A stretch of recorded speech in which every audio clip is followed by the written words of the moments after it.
Welcome to SoCal Surf with Dan Nappy. Today we're going to be on the north side of the Huntington Beach Pier.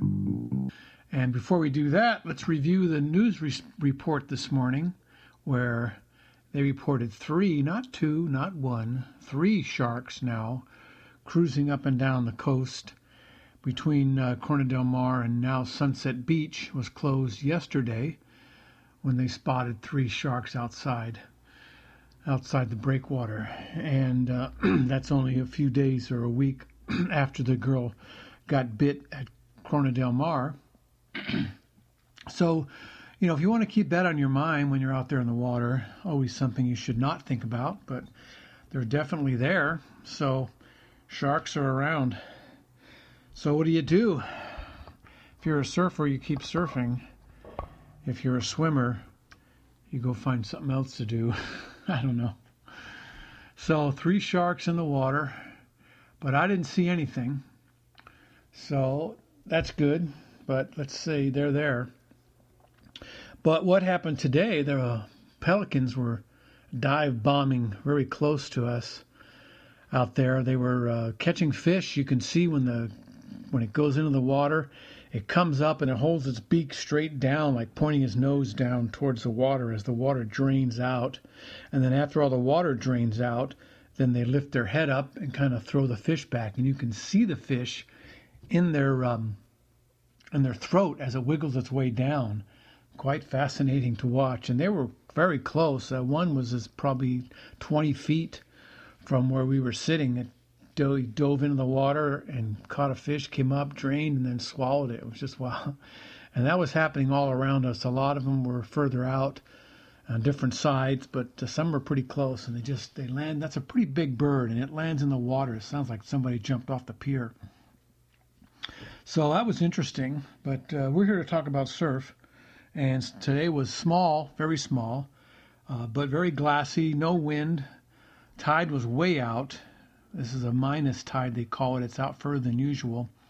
I walked past the lifeguard tower on the pier before my feet got wet. So that's how far out. Usually when I'm watching the surfers on the pier, I'm standing at the lifeguard station and the water is deep there. So it's pretty interesting how sometimes the tide goes out so far. So it was way out there today, and water was still a little cold. It says it was 62 to 65, and I'm guessing it was closer to the 62. So it's getting warmer, but it's still not totally warm yet. And so you have to, no sun either, because down here in Southern California, they call it the June gloom, where you get a lot of overcast over the ocean in the early morning hours, and then it clears up like by noon or so. So June is usually slow to warm up, but I mean it is summer for a lot of people who have gotten out of school. They're heading to the beach, but really in the morning when we start, it's pretty early. There's not a lot of tourists on the beach, and in fact, because the surf was so small, it was really not crowded.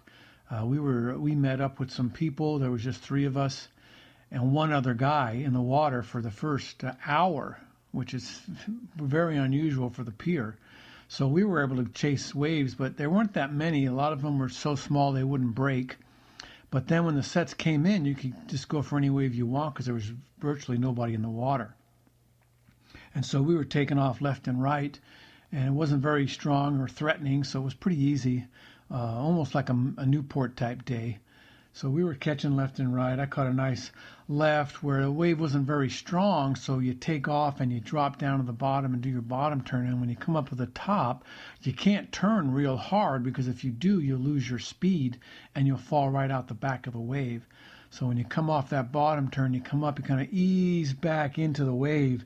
So they aren't radical or, super turns. They're just smooth turns back and forth. That's about all you can do when it's a smaller, weaker day. And because it's Huntington Beach, as you get in, it gets what we call the dead zone. I've mentioned it before, but when it's low tide, it's not that bad. I mean, the wave continues on, but it does get weaker. So if you hit that corners too hard, you're going to fall right out the back of the wave. So you kind of have to baby it back and forth. So you're not doing dramatic turns or tricks or whatever you want to call them, but you're getting, you're getting a lot of distance. You can surf a lot longer when it's low tide because you can connect it to the inside and then sometimes the wave will pick up a little and you can hit a couple of nicer turns off the top. But today was pretty mellow, and paddling out was easy. If you paddled towards the pier, there was virtually no waves breaking, so you could paddle out just like you would on a reef break at like Hawaii or maybe even Trestles. Sometimes you can paddle out where the wave's not breaking, then paddle across to where it is, so you never have to duck dive or fight the waves coming in, which makes it a lot easier to paddle out and a lot quicker.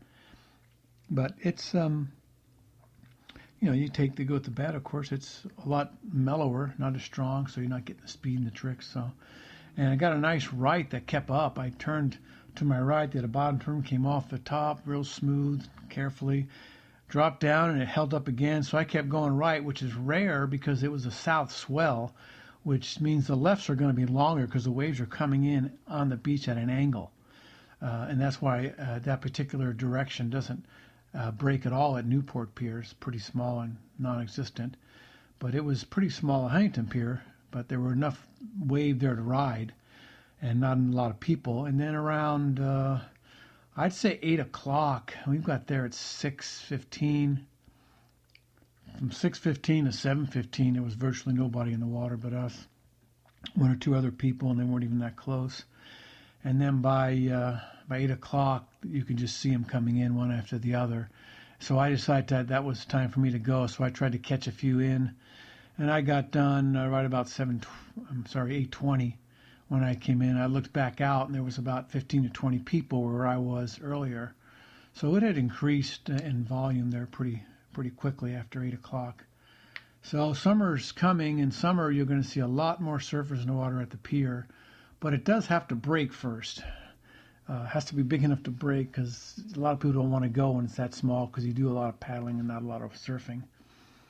And it's soft, so you really can't push hard off the bottoms or tops, so you kind of have to be mellow and just kind of ride the wave and let it take you where it wants to go. And so that's what it's going to be like now for a few months. We're going to have to go up and down the coast looking for stuff, but pretty interesting day. I mean, overall, with the birds diving in around us and the fear of sharks constantly on the back of your mind, makes you worry a little bit, but there's really nothing you can do about it. Sharks are in the ocean. You just got to not think about it. Percentage-wise, percentages are pretty low that you're going to get bitten by a shark, but the fact remains they're there and they are going to bite somebody. So sharks in the water, not a good idea, but nothing I can do to change that. And birds diving in, those are a lot more fun because they're really not going to hit you.